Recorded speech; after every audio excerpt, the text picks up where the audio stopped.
Hello tout le monde, j'espère que vous allez bien. Aujourd'hui, je vous retrouve pour une nouvelle vidéo qui était vraiment pas prévue. Donc, je vais déjà vous expliquer ce qui s'est passé. Voilà. Donc, j'ai eu un accident de vélo, tout simplement. Donc, je vais un petit peu vous replacer le contexte. J'allais à l'école, c'était vendredi il y a 2 semaines. Donc, j'ai pris beaucoup de temps à vous faire cette vidéo. Je ne l'ai pas fait tout de suite non plus. Là, à l'heure à laquelle je filme la vidéo, on est le samedi, donc le jour avant que je poste la vidéo. Je la fais vraiment à la dernière minute et je sais même pas encore si elle sera postée parce que c'est quand même assez spécial d'aborder ce genre de thème.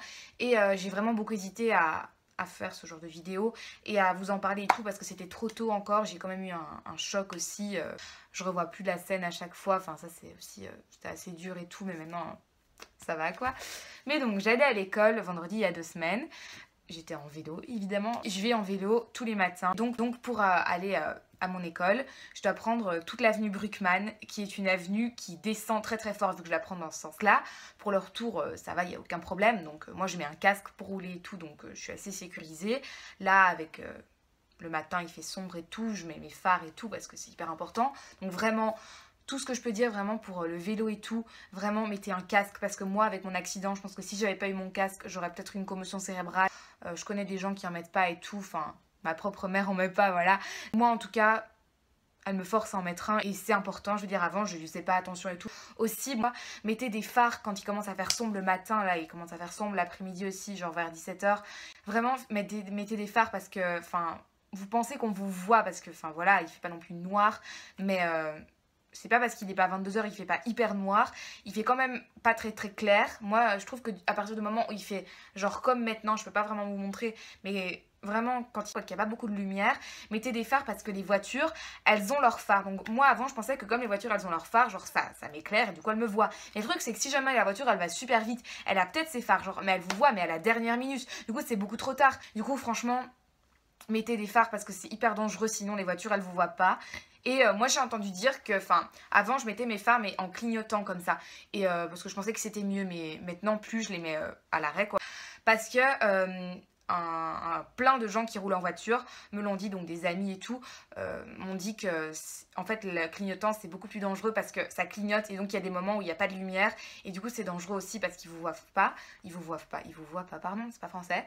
Et donc quand le phare est juste allumé comme ça, ben, c'est beaucoup mieux parce qu'au moins ben, il vous voit tout le temps quoi. Du coup c'est beaucoup mieux de le mettre apparemment comme ça. Après vous faites ce que vous voulez. Mais donc je roulais, là ça n'a rien à voir avec une question de vitesse ou quoi. Ça n'a rien à voir non plus parce que moi ma mère, il faut savoir que à Bruxelles, rouler à vélo, je pense que tout le monde le sait, c'est juste mission impossible, c'est absolument horrible, n'importe quoi à Bruxelles.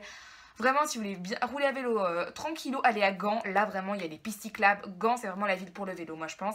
Mais bon, je ne vis pas à Gand, je vis à Bruxelles, donc voilà. J'assume les conséquences. C'est gai de rouler un vélo, donc voilà, ça a des avantages. Vous êtes à l'air, vous devez pas attendre les trams. Après, il y a les inconvénients, la pollution. Moi, tous les jours, voilà, c'est pas très très agréable. Voilà, je mets mon écharpe en hiver et tout. Vous pouvez avoir des accidents tous les jours, mais j'ai envie de dire en voiture aussi. Enfin voilà. Ça sert à rien si vous voulez commencer à rouler à vélo de vous dire à l'avance je vais faire un accident. Et donc voilà, ça a plein d'inconvénients. Justement, un autre inconvénient que ma mère m'a beaucoup dit de faire attention, genre tous les matins elle me dit de faire attention, c'est les portières de voitures, mais garées, pas les voitures qui roulent. Enfin, il faut aussi faire attention à ça évidemment. Mais moi je roule le plus possible vers la gauche. Comme ça, je me prends pas de portière parce que ma mère elle s'est déjà pris des portières, elle a eu beaucoup de chance. Mais il y a des gens qui, enfin pareil, commotion cérébrale, qui ont eu beaucoup plus grave que ma mère ou que d'autres gens. Mais vous voyez les portières, parce que les gens quand ils sortent de leur voiture, ils regardent pas. Il y a plein de gens qui regardent pas, il y en a des qui regardent, je dis pas que tout le monde regarde pas, mais ils ouvrent leur portière brusquement et du coup quand tu es en vélo, si tu roules trop près des portières, tu te prends la portière évidemment vu que tu la vois pas arriver. Du coup moi j'essaie vraiment de rouler le plus loin possible des portières. Mon accident, c'était pas une histoire de portière de voiture pour revenir à ça. J'étais presque à mon école, j'allais à l'école, c'était le vendredi matin et je roulais et tout. Et donc moi, enfin voilà la grosse erreur que j'ai commise et que je vous conseille vraiment pas de faire ça. Et là j'étais enfin j'allais pas hyper vite, j'étais presque à l'école et tous les matins, moi au lieu de le faire à l'arrêt, j'éteins mon téléphone, mais je garde quand même une main sur le volant, mais je garde une main sur le guidon, le guidon de mon vélo, et j'éteins mon téléphone. Mais c'est hyper dangereux de faire ça parce que je fais ça en roulant. Du coup, ben, je peux tomber à tout moment, ce qui s'est passé. Et juste au moment, enfin en fait, je pense que c'est une minute de trop, enfin une seconde de trop. D'habitude je l'éteins juste et voilà parce que je peux pas mon téléphone allumé à l'école. Mais là j'ai juste regardé une fraction de seconde l'heure parce que je voulais voir que j'étais pas en retard et tout. Et après la fraction de seconde que j'ai regardé l'heure, j'ai relevé ma tête. Mon vélo a été vers la droite et donc c'est un espace comme je vous disais, enfin là où les voitures prennent beaucoup de place. Il n'y avait pas de voiture à côté de moi ni devant moi, mais j'avais genre pas beaucoup d'espace. Enfin voilà, tout simplement. Mais donc mon vélo a été vers les voitures garées justement et j'ai pas pris une portière ou quoi, ça je vous l'ai dit, mais j'ai vu que je fonçais dans les voitures. Donc mon premier réflexe, j'ai essayé de freiner, mais je me suis rattrapée aux voitures avec mes mains et quand même j'allais quand même à mon avis pas hyper lentement non plus parce que voilà, sinon j'aurais réussi à freiner avec mes mains. Je me souviens plus très bien, c'est un peu flou dans ma tête encore. Mais j'ai continué à avancer et je me suis pris le rétroviseur d'une voiture et j'ai valsé au-dessus de mon vélo et j'ai fait bam sur le sol. Voilà, j'aime bien les détails quoi. Et du coup voilà, hein, je pense que vous voyez un petit peu. Je vais essayer de vous montrer. Bon c'est un peu dégueu du coup Voilà. C'est bientôt Halloween, on est prêt hein, ouais. Donc je continue ma petite histoire. Une dame qui était là expliquait qu'en fait, mon premier réflexe ça a été de me relever d'un coup. Enfin ça, à mon avis, c'est normal, je sais pas, il y a d'autres gens qui ont eu ça, qui m'ont raconté ça aussi. Je me suis relevée d'un coup comme ça, et après, en fait, je sais plus trop ce qui s'est passé, mais en fait, quand j'ai vu que j'avais du sang sur les mains et tout, enfin j'avais vraiment plein de sang sur les mains, quand j'ai vu le sang qui coulait par terre, parce qu'évidemment ça a saigné, vous vous doutez bien, enfin ça a été vite, ça a fait bam quoi, mes dents sont fait crack, enfin non, j'ai pas les dents cassées ou quoi, hein, mais enfin j'ai senti le coup quoi, et j'ai saigné et tout, parce que la tête, ça saigne énormément. Là j'ai commencé à pas me sentir bien, parce que ben, c'est pas que j'ai des problèmes avec le sang, mais voilà, quand c'est un peu mon sang et aussi le coup et tout, enfin le choc, j'ai commencé à m'asseoir comme ça sur le sol et je tremblais de tout mon corps, enfin comme je dis le choc. Il y avait plein de gens parce que c'est le matin et qui étaient super gentils, donc ça vraiment merci beaucoup aux gens. Enfin c'est beau de voir qu'il y a encore de l'humanité dans ce monde, enfin parce que on pourrait croire que non, mais vraiment tous les gens qui sont venus, je trouve ça vraiment hyper gentil. Et donc là j'ai commencé à pas me sentir bien et je voyais tout trouble et tout, donc j'étais un peu au bord de l'évanouissement quoi, je pense que vous avez compris. Mais je sais pas trop si je me suis évanouie, mais je me souviens vraiment pas du moment où j'étais assise sur le sol en train de trembler et où j'étais sur le trottoir assise. Mais donc on a dû me mettre ou quoi sur le trottoir, je me suis peut-être évanouie une fraction de seconde, mais je sais très bien que je voyais tout trouble, je voyais pas bien les gens et tout, j'avais la tête qui tournait, je me sentais pas bien. Et après ils m'ont mis comme ça, ils m'ont genre mis un mouchoir, enfin le conducteur du bus m'a mis un mouchoir et tout pour pas que ça coule trop. Et donc après ils ont appelé l'ambulance et tout parce que ben voilà, il y avait des élèves aussi de mon école qui étaient là et qui ont ramené mon vélo et tout, parce que moi je savais pas du tout ce qu'il avait mon vélo, parce que mon vélo évidemment tombait avec moi quoi. Et mon cadenas et tout ça aussi, je me demandais comment ça se passait. Mais bon, je pensais pas à tout ça sur le moment, hein, c'est après que j'y ai pensé. Mais du coup, apparemment, ces gens ont ramené mon vélo, ils ont aussi appelé ma mère et tout. Je sais pas trop comment ils ont fait parce que mon téléphone était brisé, enfin je voyais quoi. Et donc, ils ont pas réussi à appeler ma mère et tout, mais ils ont quand même réussi à l'appeler, à mon avis, en voyant le numéro sur le téléphone. Et donc, ils ont dit à ma mère que j'allais aller à l'hôpital Sainte-Élisabeth. Je sais pas si vous voyez, et que j'allais aller dans l'ambulance et tout. Ma mère évidemment on lui dit que j'ai un accident, elle savait pas si c'était grave ou pas, moi-même je savais pas parce que ça venait d'arriver, donc je savais pas trop ce que j'avais, et les gens autour non plus. Du coup ils ont dit que j'avais eu un accident. Ma mère elle est descendue, elle a voulu démarrer en vélo. Après il y a le mari de l'institutrice qui est venu la chercher en voiture parce que c'était plus facile qu'elle doive aller en vélo et tout, donc ça c'était hyper sympa aussi. Et après elle m'a rejointe à l'hôpital et moi en attendant on m'a mis dans un espèce de j'avais jamais été dans une ambulance de ma vie, enfin c'était une expérience, allez on va renouveler ça. Non évidemment je blague hein. Prenez pas ça au premier degré. Donc on m'a mis dans un espèce de gros matelas gonflable comme ça je pense, et on m'a emmitouflé et on m'a mis un espèce de truc pour pas que je puisse bouger ma tête, parce que si jamais j'avais une commotion cérébrale, ils arrêtent pas de me poser des questions genre comment tu t'appelles et tout, enfin ça c'est normal. Et ils étaient hyper sympas les ambulanciers, donc vraiment ça c'était cool, je suis tombée vraiment sur des chouettes personnes. Et après genre ils m'ont mis ça mais vraiment par simple prévention, parce que j'étais sûre que j'avais pas grand chose, ils voyaient bien, ils m'ont demandé de bouger mes jambes, je savais bouger mes jambes, mes bras, enfin j'avais rien quoi. Et voilà, et donc après j'ai été à l'hôpital, dans les urgences et tout. Ma mère est arrivée.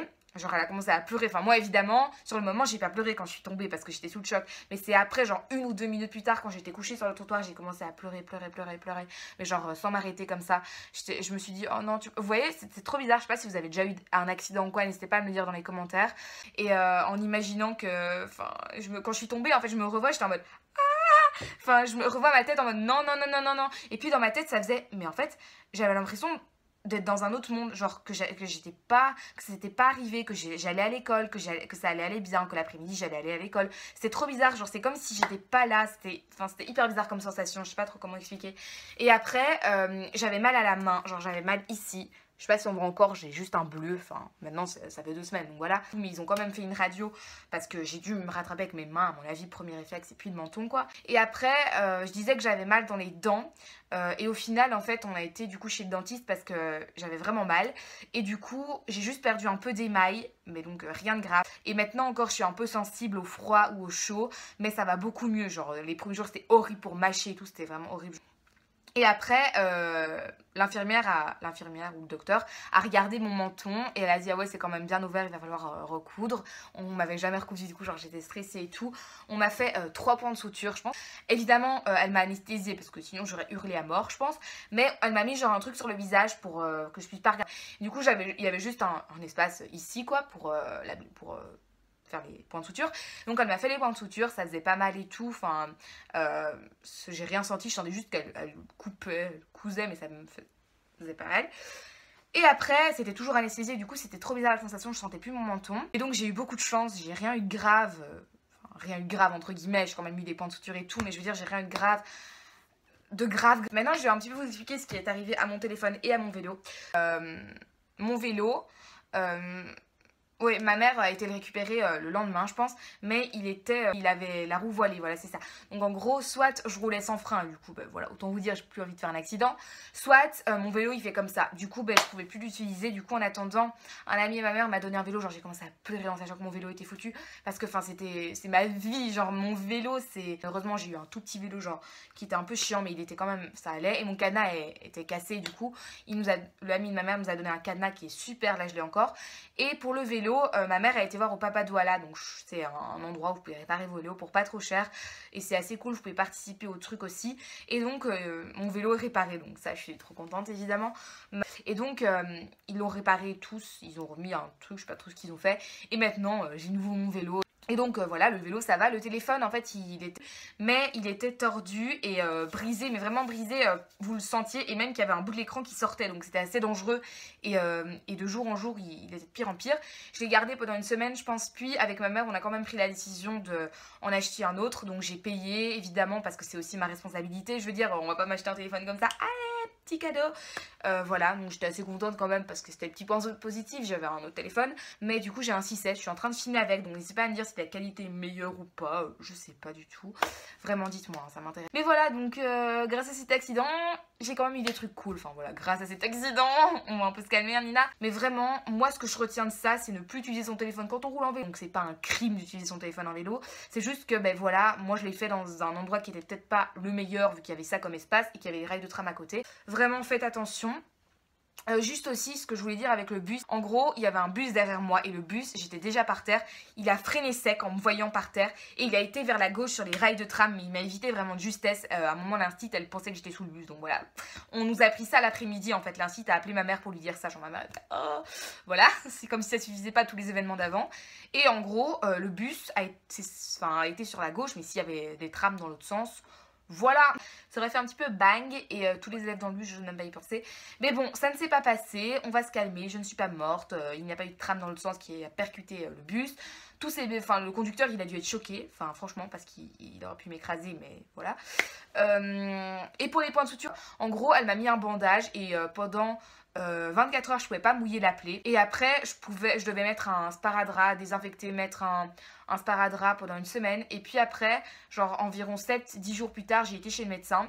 Et elle regarde si c'est bon ou pas. Là, elle me les a enlevés, ça m'a pas du tout fait mal. Franchement, j'avais peur parce qu'il y avait des gens qui m'avaient dit qu'ils avaient eu mal. Mais ça chatouille, franchement, il y avait des gens qui m'avaient dit ça et c'est vrai, ça chatouille. Voilà, donc je pense que là, je vous ai vraiment tout dit. Après, là, pendant 6 mois, je dois essayer de pas trop l'exposer au soleil vu que c'est comme une nouvelle peau et que il faut cicatriser. On m'a conseillé des trucs pour cicatriser, pour pas que j'ai de cicatrice.